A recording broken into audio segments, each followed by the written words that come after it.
अस्सलाम वालेकुम, जाहिद आपका होस्ट एक बार फिर आपकी खिदमत में हाजिर है। आप देख रहे हैं हेल्प हाउस।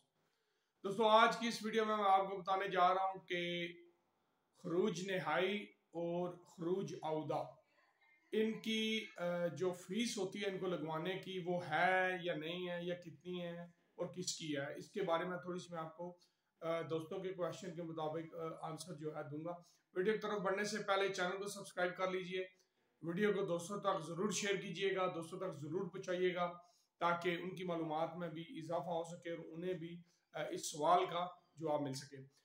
तो बढ़ते हैं वीडियो की तरफ। खरूज अवदा जो होता है उसे री इंट्री, एग्जिट री इंट्री कहते हैं। री इंट्री यानी जाके वापस आना, री इंट्री छुट्टी जाके आप वापस आते हैं, वो री इंट्री होती है। ठीक है, जिसे हम छुट्टी कहते हैं कि छुट्टी लगवाई है हमने।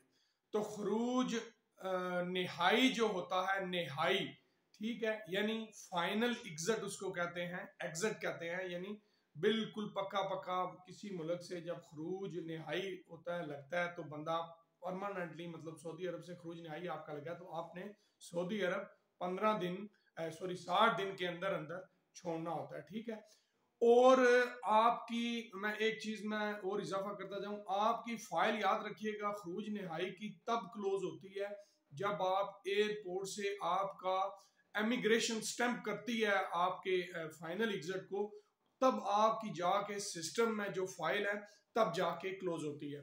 अब रही फीस की बात, तो खरूज निहाई की जो फीस है वो बिल्कुल नहीं होती है, बिल्कुल फ्री खरूज निहाई इशू होता है। कंपनियां तो खैर चार्जिंग नहीं करती होंगी, लेकिन जो कफील लोग हैं वो तो लाजमी लोगों से पैसे लेते होंगे ज्यादातर जो कफील है। तो लेकिन इसकी खरूज की कोई फीस नहीं है, ये फ्री ऑफ चार्ज लगता है। उसके बाद जो एग्जिट री एंट्री है, खरूज अवदा है जो, उसका आपको पता होगा कि 200 रियाल पर मंथ के हिसाब से चार्ज किया जाता है। यानी पहली आपने जो री एंट्री लगवाई है वो 200 रियाल की आपकी लगती है। ठीक है, उसके बाद हर महीने का 200 रियाल जो है वो आपको पे करना होता है।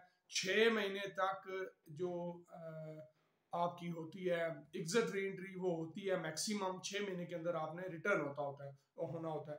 अभी आपने देखा होगा कोरोना की वजह से लोगों की री एंट्री एक्सटेंड भी हुई है, अभी आर्जी तौर पे एक्सटेंड हो भी रही है थोड़े बहुत लोगों की। पिछले दिनों में मैं देख रहा था, डेढ़ साल से भी ज्यादा अरसा का टाइम एक बंदा इधर गुजार के गया, उसका कामा और हर चीज जो है हुई है, वो चला गया वापस। तो इस तरह नॉर्मल हालात जो होते हैं उनमें मैं बता रहा हूँ 6 महीने जो है वो आपकी री एंट्री जो है वो लगती है। ठीक है, दूसरा मैं आपको एक और चीज बताता चलूं कि जो आपका खरूज होता है, याद रखिएगा, वो 60 दिन का होता है। ठीक है, 60 दिन के अंदर आपने ट्रेवल करना होता है। बहुत दोस्त बहुत ज्यादा क्वेश्चन करते हैं कि हमारा इकामा एक्सपायर हो गया तो अब हम खरूज कैसे जाएंगे।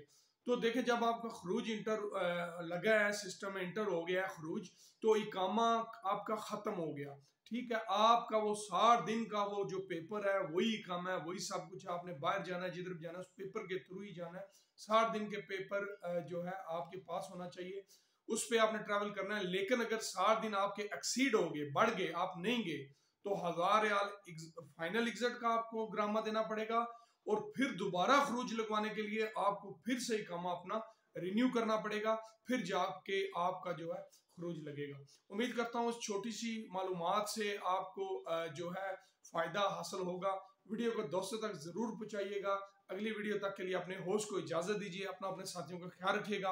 अल्लाह हाफिज।